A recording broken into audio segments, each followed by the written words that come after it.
I don't really play multiplayer games all that often, for the simple reason that most multiplayer VR games are shooters, and for me, shooters always boil down to spawning in, trying to shoot someone, missing, and then getting unceremoniously iced by an unseen opponent. But this past weekend, on one of my routine trips to the free-to-play tab on the Quest store, I came across a game where you're playing as a shape-shifting alien trying to hide from space soldiers with laser guns. The game I'm talking about, of course, is Mannequin, or as I call it, hide and seek for sleep paralysis demons.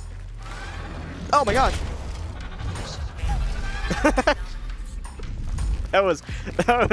that got me, holy crap. My first impressions of this game were really bad. For starters, when I opened the game, I was greeted by a huge advertisement telling me to upgrade to the premium version of the game. And because I'm the least observant person on the planet, I didn't notice the button to get out of the ad. So I thought that the free version of the game was some kind of mean trick that you couldn't play unless you got premium. We haven't ruled out the possibility that they're all just screwing around at spawn. Alien located. Oh, and my theory has been proven correct. Luckily, that wasn't the case, but that brings me to the second bad experience I had, and this time, it actually wasn't my fault. Maybe this just speaks to my luck, but on my very first round, I was paired with someone who can only be described as a League of Legends player. Should I try to get a... Oh my gosh, she's right there. Oh man, I kind of wanted to make a run for it. Okay. Screw it, I'm doing it. The first warning signs I should have noticed is that he was bragging about his level in the game excessively. Felt like every time we'd round a corner he'd feel the need to mention that he is in fact level 300, but I just ignored it because after all, level 300 is pretty impressive. But the real problem started when we lost, because he placed the blame of our failure solely on me. And again, just to reiterate, this was my very first time actually playing the game. But that's not even the end, because after that he started yelling some of the most uninspired insults I've ever heard. And me, now actively looking for a way to mess with this dude, started replying to his insults as if they were compliments. For example, there was one time he called me gay, and I said, thanks, I appreciate that. And eventually, after a couple of minutes of that, I managed to make him crash out so hard that he rage quit. So I might be able to get the drop on him. How does he know? How does he know so easily? So here's what I'm thinking, right? I might be wrong. Are they cheating? Using wall hacks or something? Because it seems like they immediately know, even if you have like a really good spot. Like, they just immediately know, which is like, and also they're trying to get him, and if they didn't see him in there, then how are they trying to find the entrance? You're cheating. Everybody's gonna know who you are.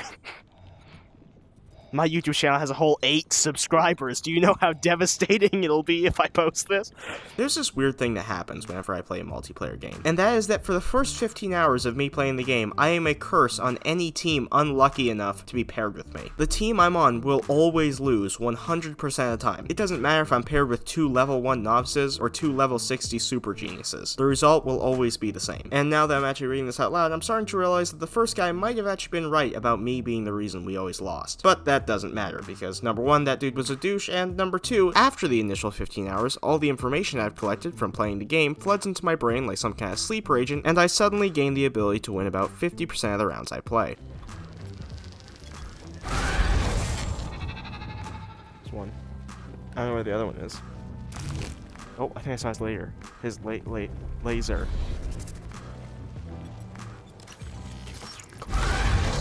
Yeah! Yeah! Oh my gosh, are you kidding me? Are you kidding me? Oh gosh! It's like trying to squash a bug, you know?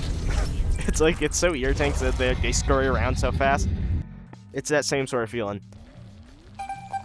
Oh my gosh. Generator down. What? How did I do that? Mannequin is an extremely fun game, and I'm super happy that I didn't judge it based on my first impressions, because if I did, I never would have gotten paired up with these two. They're both extremely new to the game, like me, so I didn't have to worry about them getting angry at me for not being an expert. And on top of that, once I taught them some tips and tricks, they ended up being super good at the game. There's 2 of them, probably. Nope! Ah! Okay, maybe super good is a bit of an exaggeration, but they weren't bad, and most importantly, they were just fun to play with. So if you're gonna take anything out of this video, take this. If you're playing a multiplayer game, don't get angry when you lose. Games aren't about having the highest level or having the most kills. They're about having fun, and multiplayer games are about having a good time with other people, not about bragging for some kind of insecure ego boost. Oh my gosh! You can't see from my point of view, but you're molding into a puddle on the floor. Oh, there you go, you're back. Nope, you're back into puddle form. Okay, well, I'll just put you at your misery. But for anybody who's wondering, the reason why there's no clips of other people talking is because my recording software didn't pick up other people's mics. It picked up mine, but it didn't pick up theirs. But never mind that. To anyone still watching, I hope they have a good day. And to the people watching who don't intend on watching my videos again, I hope they have a good life. But to those who do intend on watching my videos again, I will see you next week.